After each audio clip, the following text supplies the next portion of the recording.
I wrestle with this idea of like, my work's not cohesive. I'm not going to be a successful artist because it's too detached and too disparate. But I find it really curious. I think I'm learning to sort of embrace the breadth of my visual expression. So yeah, there's a lot there, but yeah, I really enjoy it. Yeah, and I think it's so important for me to keep doing those portfolio jobs and the playing outside of the commercial work, because like you said, it sort of feeds into each other. And the more I sort of play outside of the commercial work, the more my ideas and my voice and my style and that sort of stuff gets really strong. So I can bring that to those commercial jobs, and I can post those portfolio jobs on my social media, and then I'll have a client being like, I want that. Putting those systems in place that allows for creative freedom, because if your head is not taken up with trying to think about this or plan that or find that, there's space for you to spend more time and energy thinking creatively or having ideas. So that's kind of how I approach it, is to create freedom for myself by being organized and having systems in place. So it sounds kind of boring and analytical, but for me it's liberating. So yeah. In this episode, I talk with Mel de Ruyter, a photographer and creative based in Launceston, Tasmania. Mel discusses the breadth of her creative practice and how it converges with her commercial photography work. She shares with us fascinating insights and advice that include how the magic happens on collaborative photo shoots, practicing mindfulness through photography, and unlocking creative freedom by staying organised. Be sure to also check out the show notes for highlights and links that you can use to shape your own journey. If you learned something from this episode, follow us on your favourite podcast app and tell your friends about Connect, Curate, Create. Welcome back to the podcast. I'm here on another beautiful spring morning in Launceston with an incredible view out across the Tamar River towards the mountains. In another fabulous studio, I'm here with Mel de Ruyter, a photographer and creative. Mel, welcome to the podcast. Hi, thanks for having me. Thank you for inviting me into your studio. And we've just been talking for about an hour now already, getting set up, and you've been showing me your work and your different creative spaces and talking me through some of your process. And it would be great to, if we can talk about some of these things while we're in the interview. But before we get to what you're working on now and how you go about it, perhaps you could tell us perhaps where your photography, your creativity came from. What was the initial spark? Yeah, that's a really good question. I think it came from just childhood and my mum being quite creative. So I think she just really encouraged my creative pursuits. Like, she was always sewing or like making something in the kitchen, or I think that just having parents that just encouraged that. And yeah, mum was naturally talented with drawing and painting and those sorts of things. So naturally, like, you just do those activities as kids. And I just kept doing it. Like, throughout high school, I would do these beautiful drawings of animals and things. And I think it just was encouraged. So I just continued to do it. So yeah. What was your favourite thing that you would make with your mum?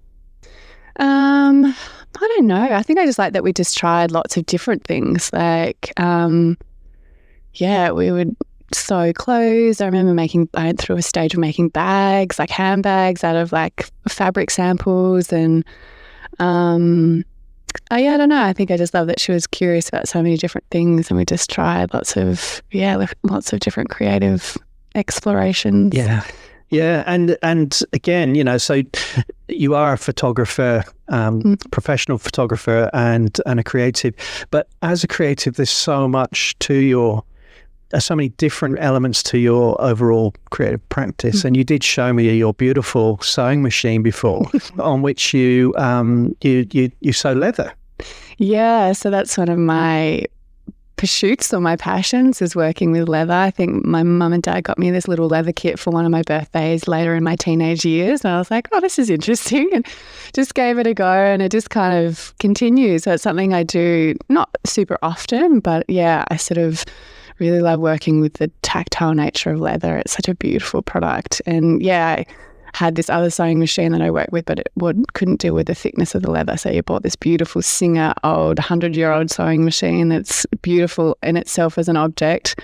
And yeah, it's hand powered, and I make these leather journals, and not a lot of people know that I do them, but occasionally I'll be like, oh, can you make me a journal? So I sort of sell them, and they're just so kind of timeless and beautiful. And yeah, I just really love them, making them and giving them to people. Yeah.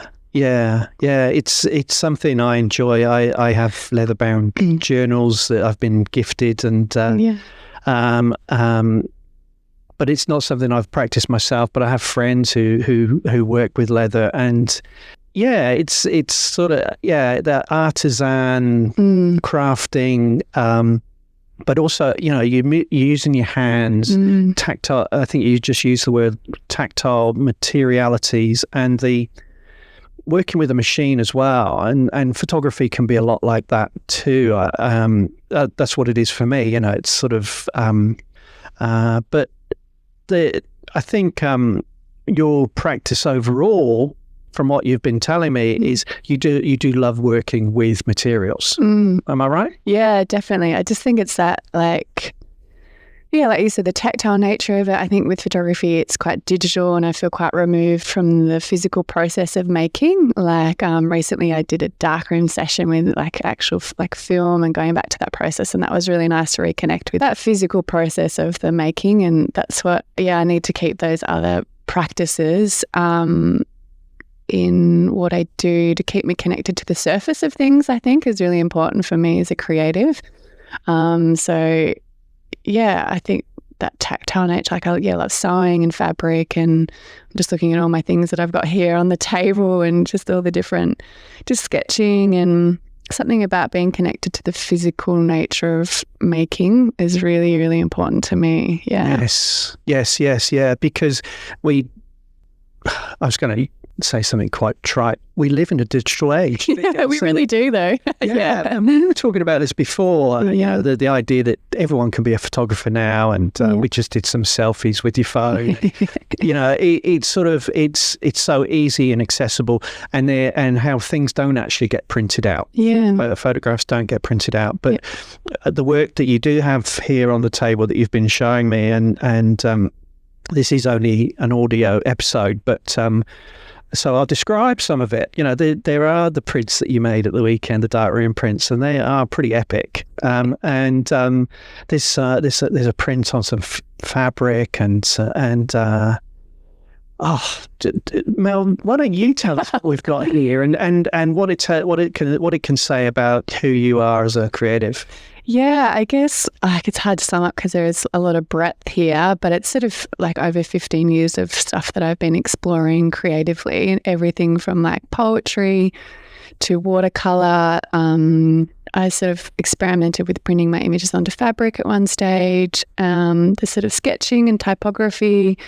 There's some collage as well, some oil paintings, just everything. I just sometimes get a bit perplexed at how much I have done in my creative career. And I just think it's part of my nature to just explore different mediums, which I really love. So like a lot of artists just sort of do the one thing and get really proficient and really kind of like successful with that sort of one thing. But I find that my natural inkling is just to explore and just to sort of, I'll see like something on a magazine or online that sort of just sparks an idea, and I want to try and recreate it for myself in my own way. So not copying, but sort of emulating, and then it just sort of, I'll go on this tangent of sort of exploration of that thing, like watercolor or just anything. And I think I go through phases of explorations, and that kind of feels complete, and then I'll just maybe have a break, and then something else will kind of spark up, and I'll explore that, and I just go on lots of creative tangents. So I wrestle with this idea of like my work's not cohesive. I'm not going to be a successful artist because it's too detached and too disparate. But I find it really curious. I think I'm learning to sort of embrace the breadth of my visual expression. So yeah, there's a lot there, but yeah, I really enjoy it. So. Yeah, no, it's and yeah, I think that really shines through for me. I'm so grateful for you sharing this work with me and getting to see that breadth. But I love this word exploration that you're using. Mm-hmm. You know, it's sort of it's like you're on a journey, but you don't know where the destination is. Yeah, like I think about this essay. I'm like, how do I explain my creative process? But it's like, I think I approach things quite differently. It depends on what I'm creating. So something, it will just be an inkling of idea, and then I'll experiment, and then that just leads to a different sort of tangent. Or sometimes it's like collaborating with a client with photography, and then I'll like be working with them, and the ideas will come from that collaboration. So yeah, I don't know if that answers your question, but it is always a journey, I guess. Yeah, I don't really know where else to go with that. No, it's good. It's something we can continue to explore, because you've just brought up something that listeners can relate to, is that the cover art for Laura Purcell's episode was a photograph credited to yourself, because that was a collaboration that you had with Laura. Perhaps you could tell us about that, so we can get an insight into your creative process. Yeah, so that was a really amazing shoot with Laura. She's already an incredible creative in herself, as if you've listened to her episode. So it was really fun working with her, because she already came to the table with lots of ideas herself. So we had a little Zoom session when we first sort of started connecting, and I really got to sort of understand what she wanted to achieve through the photo shoot that we did together. So it was nice to work with someone that had so much creative vision and creative spark. She's an incredible woman. So I think when I approached her shoot, I sort of let her vision drive the shoot,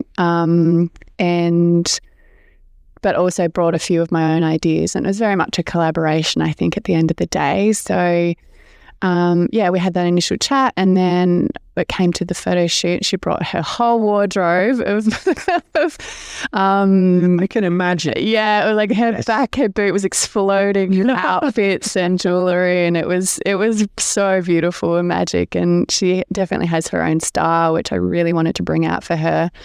So yeah, during the shoot, it was like a 2-hour shoot. We sort of landed on like 3 different kind of visual ideas with 3 different locations that I had in mind, because I did a bit of a site visit before the shoot, and we sort of came to this industrial like sort of idea, because she had this sort of futuristic, really cool vision for it. So I was like, I feel like that location will really suit her ideas. So yeah, we just sort of had these 3 different outfits that we did in 3 different locations. And then what I really like to do on a shoot is really come with some ideas. Like I'll often have photos on my phone as reference for posing and for sort of creative visual referencing, in case I get stuck. But then I also leave room for creative expression, or this sort of creative moment to sort of come out in the shoot. So I'm always leaving a bit of space, physical and energetic space, for something magic to happen on the photo shoot. So I think that really happened with Laura, because she was also really open to sort of that sort of exploration on the shoot too. So because some clients are quite like not really sure and they're a bit hesitant, but Laura was sort of all in, and she sort of brought her full self. So I really love it when that happens, when you're working with especially another creative that really knows how to just play. I think that is a really big part of when the magic happens on a photo shoot, is that sort of that play and that Yeah, I guess I've talked about this in other episodes, like around filmmaking, particularly. That the idea of creative direction. So you as a photographer, you'll have clients who just want you to direct them and really they're not seeing it as a collaboration. They are your client. Mm-hmm. Whereas what you've just described there is something where you're actually open to possibility and staying open to possibility. So you said about having images on your phone, so like a mood board, I guess. Yeah. And so you prepare, you're ready, you've done your site visit, you know where you're going to be, but you're creating a space, an atmosphere, and a feeling, I guess, perhaps, so where someone like Laura can feel free to express themselves, and then you interpret that photographically, I suppose. Would that be right? Yeah, that's pretty much exactly. Yeah, I think I'm quite an anxious person naturally, so I like to prepare. That sort of really helps my anxiety sort of set at ease. So at least I know I've come in with a plan, like being professional, like I've got ideas. If we feel stuck, then I'm like, okay, well, I've got this to refer to. So that sort of sets my anxiety at ease. And then just creating that space. Like I remember this other beautiful photo shoot that I did with Tas Dance and their main dancers. And they very much kind of had an idea of what they wanted as well. Like they came to the table with this kind of, we sort of talked it out in a group, but yeah, we kind of came to this idea of doing a shoot on Mount Barrow and with like 5 of their dancers. And just things like the weather kind of really played a big part in that, which is something I can't control, which I wish I could. But so it ended up being this really beautiful misty day, and it's one of my favourite photo shoots that I've ever done. And we didn't really know what we were going to do, in terms of like how posing and stuff. But once we got there and we saw the land, like the rocks, and I'm quite a visual person, and I'm quite drawn to design, so I'll see composition quite quickly. So I'm like, oh, that's a beautiful spot. And then the dancer just sort of got in that composition and did their thing. And it was like, it was magic just watching it all come together. And then doing their thing, like I didn't want to control them because that was their genius in the photo shoot, was them kind of bringing their movement and their sort of shape making with their body to the shoot. But I sort of directed the composition and the photographic parts of the shoot. And then the weather did its thing, yeah. But that's sort of the magic, because you can't control the whole thing as much as my anxiety wants to. It's like I have to leave space for those things. And which is where, because if we could predict everything, it would be boring. Our life would be so boring. So it's like, yeah, leaving room for those spontaneous things and letting that sort of happen. And that shoot on Mount Barrow with those Tas Dance dancers is one of my most favourite shoots, because just, all the elements kind of came together and there was enough, we left room for creative spontaneity in the moment. And that's what made it so magic. Yeah. And everyone can feel it. When you're on a shoot and that's happening, everyone can feel it. And it's so magic. There you go. Yes, that's it. Yeah. So it is a feeling. It's responsiveness and being open to that. Yeah. Yeah. No, those I need to check those out. Are they on your website or Tas Dance's website? Yeah, they're on my Instagram, and pretty sure they're on the Tas Dance's website. And we just had an exhibition at Palmina Gallery. I was in a group show and I used those photos as part of that group show too. So see, I didn't get there, did I? Yeah. Tell us about. I did have a question. I do want to understand where the photography comes from. But tell us about the exhibition at Palmina.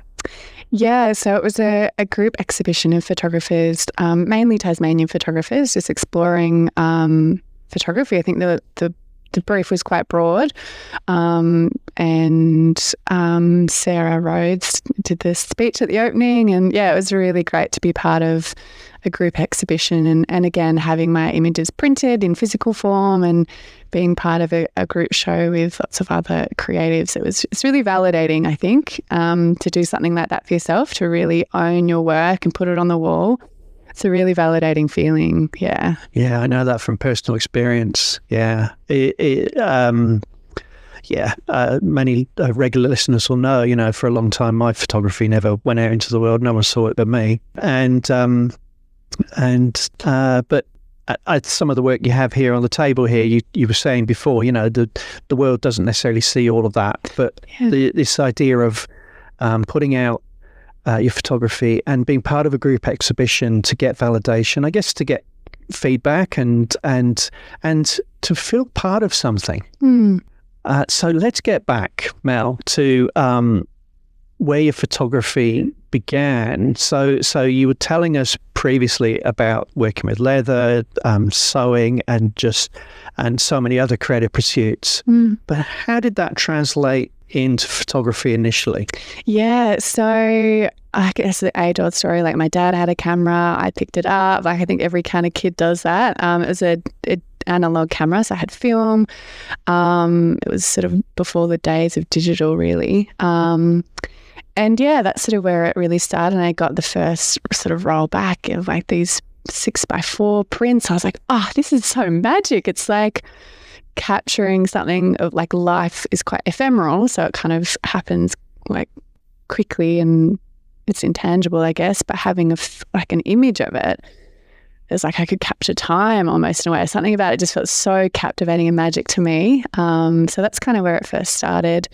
And my parents had quite a beautiful garden, so I'd often photograph flowers and textures and things like that, and also drawn to sort of portraits and things. And then I guess in college, I got into photography as well from there and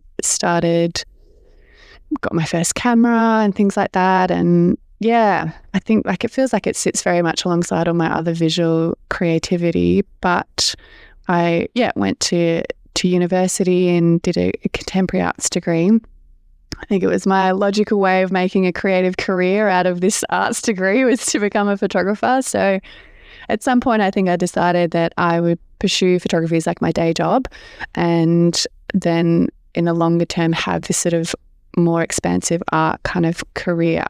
So it's kind of my vision that I had for myself to sort of have photography as a bit of a day job, but also I was like, if I get really good at this because it's my job, it's a tool I can have for creative expression from my own sort of ideas. So it was like a convenient way to get really good at something and get paid for it, and it be this tool that I can express my own ideas whenever I want it as well. So I'm like, and it's really nice to be at a point where I have so much technical capability that I can like explore visually kind of whatever I really want to, because I have all that technical sort of basis, which is really, it's really quite cool to be at that point. Yeah. I love the way you've just described that, because I know so many photographers and like photographers on YouTube talk about this a lot, about this sort of live to work or work to live, and you know, if you do too much commercial photography, is going to affect your creative practice. But what you've been describing for us here is how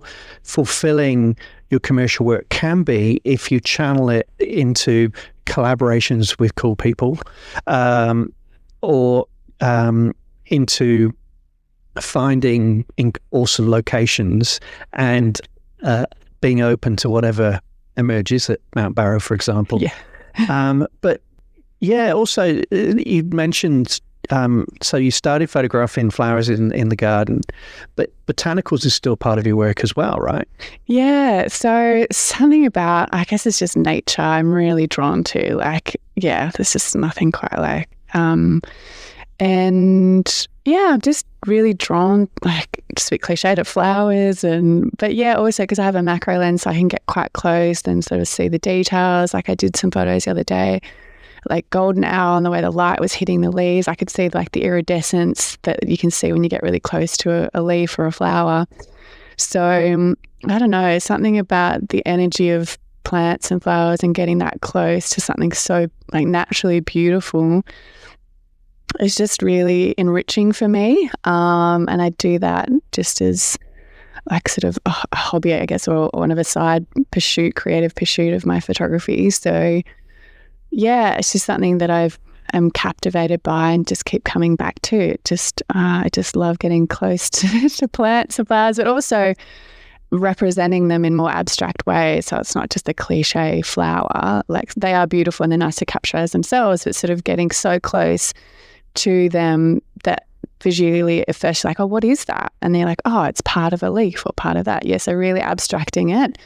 To sort of see it quite differently. Yeah. Did you post those on your Instagram the other day? I did, yes. They caught my eye. Oh, good. Yeah, I stopped and I scrolled. Oh, good. I'm glad I caught your attention. You did. For 2 seconds. It struck me as so yes, golden hour. There was it was almost an ochre color coming through in that, if I remember. It was how the blues and the ochres were. Yeah, there was something you were doing with color there that was really quite captivating. Yeah, yeah. So no, it's and that's the thing, right? Isn't it? Is in this digital age where we can all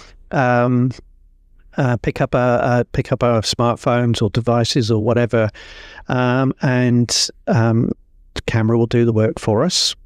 How do we set ourselves apart? How do we have our own voice, our own creative expression? And I guess practice is part of it. So that particular shoot that you've just described for us, I mean, was that something you just went out and did for your own joy? Yeah, definitely. Yeah. How do I explain it? I think like there's something about gold now that I'm really drawn to that's just really, it has a different energy about it that time of day. As I said, my parents have this most beautiful garden, so there's a plethora of visual things I can photograph there. So yeah, it was very much just, it's my way of also being present with something. Is when you're photographing, you have to be really present with it. So for me, it's a really mindfulness activity as well. If I'm out of my anxiety and really in the moment, that's kind of my way of meditating in a way. It's like if I'm really with the plant or with the person that I'm photographing, it's just like I'm so present. And that's when I think I get my most beautiful photos, is when I'm really just in the moment with that thing. So it's enriching for me because it's a mindfulness activity in a way.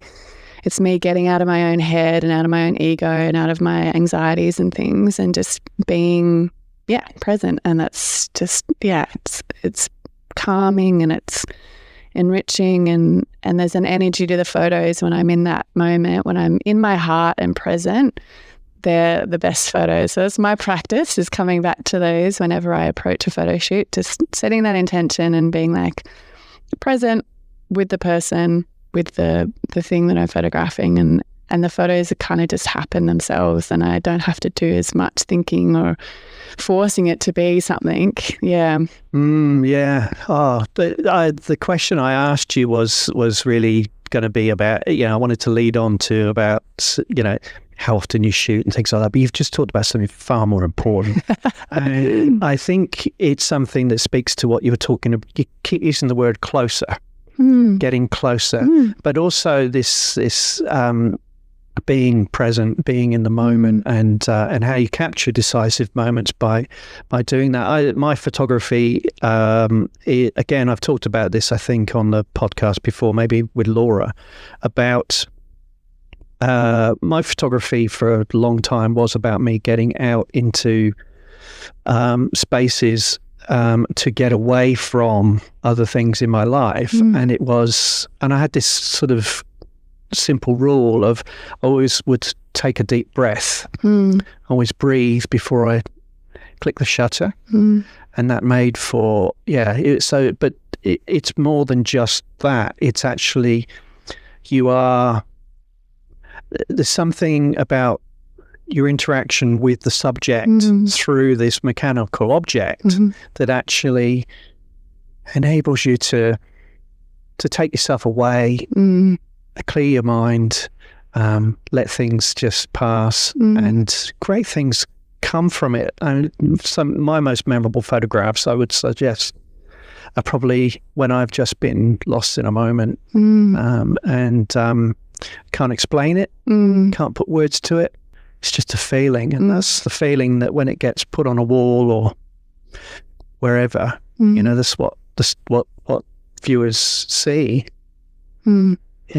Yeah, I think it's so, and that's where the magic happens for me. So when I'm really present and really and I think the word that came to me was intimacy, like that intimacy with that object, or when you're present with them and there's that connection between you and that object or that leaf, or and visually capturing that is a really magic experience. So and it's a really beautiful thing that I get to do, like in my work and in my sort of What am I trying to say? Well, the thing for me is I talked about this sort of false dichotomy between commercial work and artistic photography, but it's you don't make. It's clear that you're not making that distinction. Well, I guess the path I'm trying to follow is you'll go and shoot golden hour in your parents' garden and produce this incredible work, which then informs a shoot in the future. It adds to your portfolio of ideas, but then also what it means. But then what you've talked about in terms of mindfulness as well is how you're following a feeling.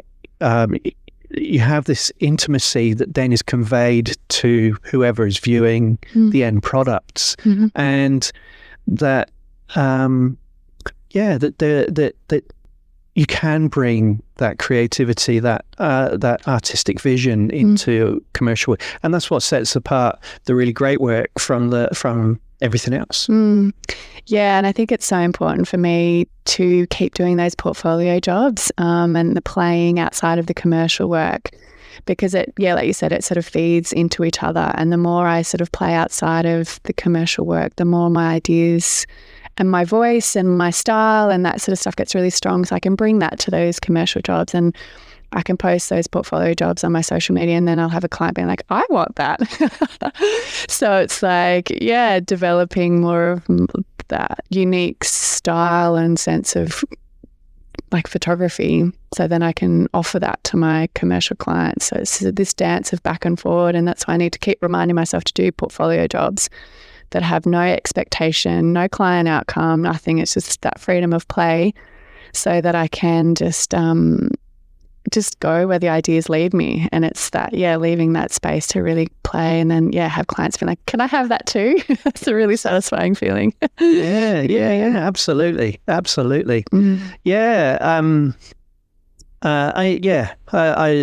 something that I need to think about with my own work. It's sort of, it's being able to do work that you love, and to keep doing it. I think this is the sort of the practice question that I was trying to get to. It's really just the point of just the wonderful thing about photography is you can just keep clicking that shutter. And so just keep doing it, keep making work, and find your vision, find your voice, and and sometimes I don't always have lots of ideas, but just the act of the creation creates ideas. So just being in it is often really important, even if you're not feeling very inspired or something like that. It's just the act of continually making. It's sort of validating itself to see yourself being active, but it also lets ideas sort of come because you're in it. You've got the camera in your hand and you're looking at things, or you're keeping those skills updated so that when you do have the ideas, that it's already happening there. My darkroom practice is really important to me for that. I've actually not printed in the darkroom for quite a while, but when I'm in the darkroom and I am working with those prints, what I'm doing is thinking, okay, next time I can, or I can see what's wrong with this one, or I can see what's really great about this one, and I can apply that. So it's not just the act of clicking a shutter, but it's the work you do afterwards, I guess. You just had a darkroom session at the weekend. I did, yeah.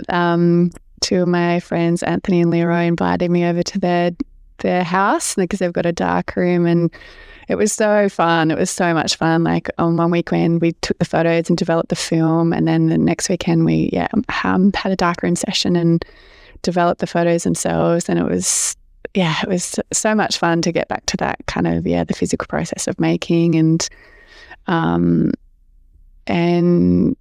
just collaborating with them. We did some portraits of those guys. And again, that sort of moment of like, I had an idea, I had some ideas on my phone, but then there was like my most favorite photo was one that just sort of was an accidental kind of shot of the two of them. And it's really beautiful. So it was so much fun to get back to the process of being in the darkroom and smelling all the chemicals. And it's a really kind of poetic experience in a way. And it's very time consuming as well. And it's not immediate. Like, it was a funny moment where because the way that I check my exposures, I look at the back of my camera to see the photo. And every time I took a photo, I was like, oh, there's no photo there. So that was really interesting. My brain was like, what? But yeah, having to be really diligent with the settings and slow the process down and like, okay, do I want this shot? Because you've got like 12 or 24, I can't remember, photos in a film, so you're a lot more deliberate about the photos that you do take. So which is such a valuable practice, because I shoot thousands of photos on a shoot,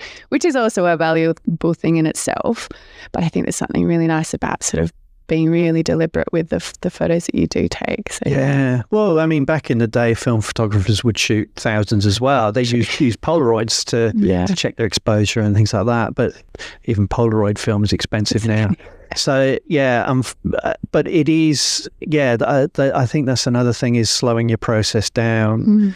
But also I think it's not just clicking the shutter. There's things happen. It's what you do then with the image afterwards. And so I guess for your commercial work, you're following a digital process. You'll spend a lot of time at the computer as well. Yes. Yeah. Lots of time at the computer, lots of headaches. But yeah, it was really nice to sort of, be in the darkroom and develop the film and watch it sort of come out on the page. It's so magic. And the way that I printed them, I wanted to keep the edge of the film strip in them so you could see the little circles and the numbers, because that's what makes a film like analog and beautiful, is that visual reference to the film itself. So you could put a filter on your photo in Lightroom, but it's just not the same. No, I can tell which film stock you're using just from from the edges of your photograph there. And I like that you're on exposure 38 there. That just shows that you're loading your film really, really efficiently. I mean, I can't take credit for that. Anthony did that for me. So thanks, Anthony. No, they're really great images. But I guess what I wanted to get to, I mean, look, I could talk about darkroom all day, but what you did show me before was into your studio, and I think the time you probably spend editing, working, there's a couple of things that strike me. One, the aesthetics of your studio, but the other thing is organization as well, how organized you are. And I think I'm not very well organized in any aspect of my life, if I'm totally honest. But and so I'm captivated by this, because to be able to do photography as a commercial undertaking, you've got to be organized, right? Because I guess you've got lots of shoots, some weeks are busier than others or whatever, but your process, I'm guessing, has to be really, really well organized. I mean, how do you do it? Yeah. Any tips? Yeah, sure. Like for me, there's so many things I could say, but like having structure in place is really valuable. Like I have a filing system in my hard drives and I have backup hard drives, and I set it in place quite early, and I learned it from someone else. I worked somewhere else and that's where they did it. So I adopted that. And that system creates organization, and to me organization creates freedom, because you're not like looking for files, you're not wasting time trying to look for things or sort things out. Everything is sorted because you have a system. So I think I approach my life with a lot of systems. But for me it creates freedom, because I'm not wasting a lot of time trying to find where things are. So that to me is a bit of a life hack that I really value about myself. And also, being a professional, I have to have backups of things in case a client loses it or I lose one version of it. So it's just something I implemented just to be a professional. Like I shoot on 2 memory cards, as an example, in case one fails, I've got a backup. So it's just putting those systems in place that allows for creative freedom, because if your head is not taken up with trying to think about this or plan that or find that, there's space for you to spend more time and energy thinking creatively or having ideas or So that's kind of how I approach it, is to create freedom for myself by being organized and having systems in place. So it sounds kind of boring and analytical, but for me, it's liberating. So yeah. That's really great advice, particularly for me. But I don't know how I'm going to implement it at this stage of my career and life, but I know I've got to. I think for so many people who would be considering, photographers who love what they do and have a creative vision and would love to put that into action and actually make a living from it and have the world value what they do, you've got to put these building blocks in place.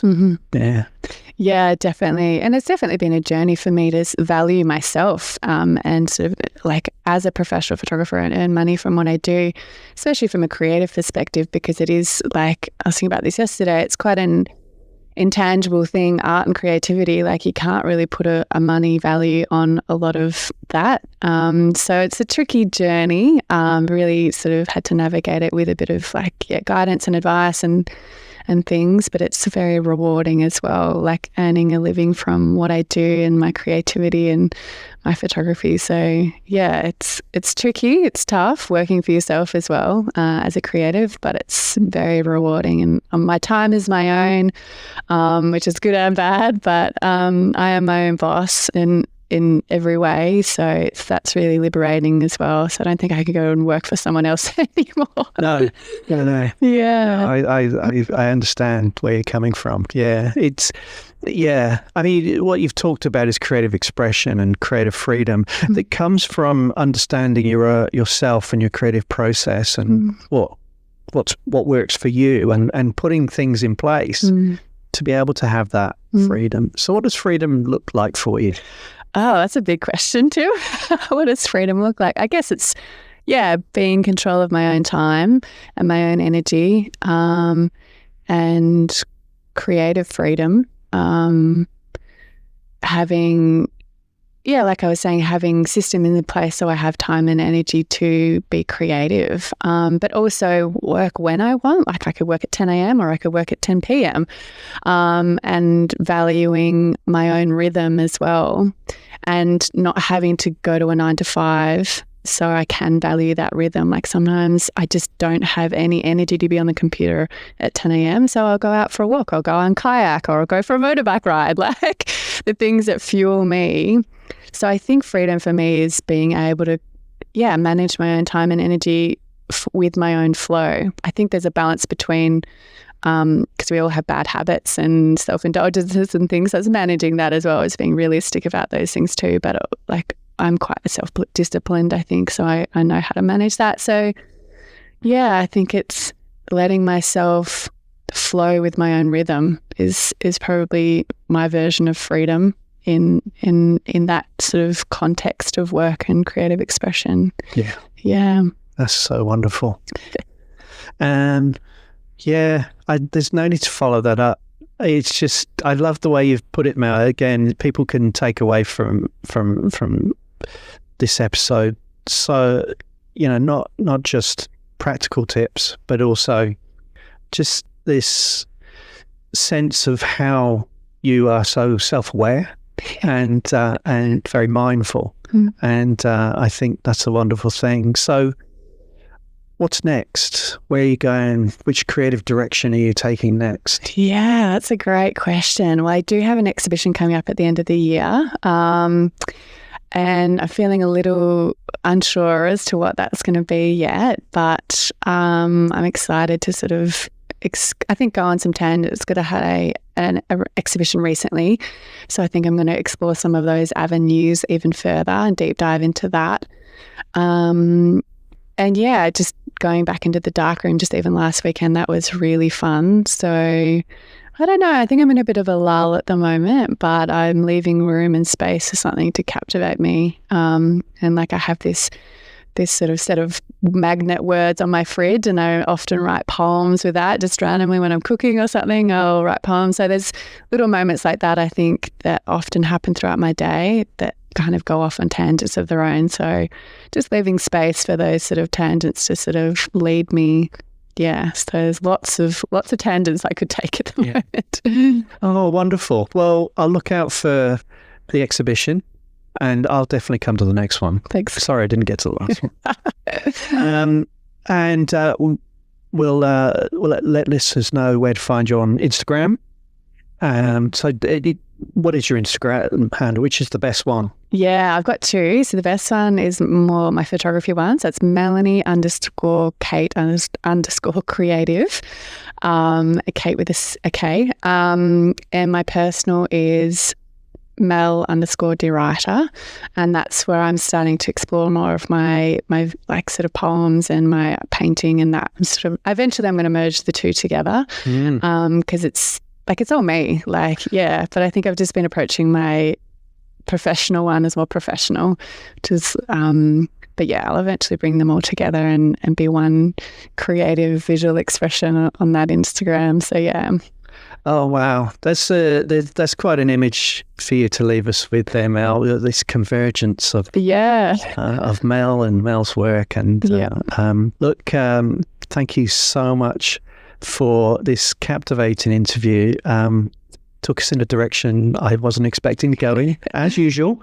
And that is why I love doing this. So Mel, I really appreciate your time, and I look forward to future creative directions that you take. Yeah, thank you so much for having me. It's been an honour to share my journey, so thank you. Yeah.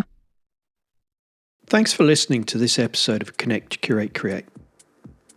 I hope you found inspiration and insights that you can apply to your own creative work.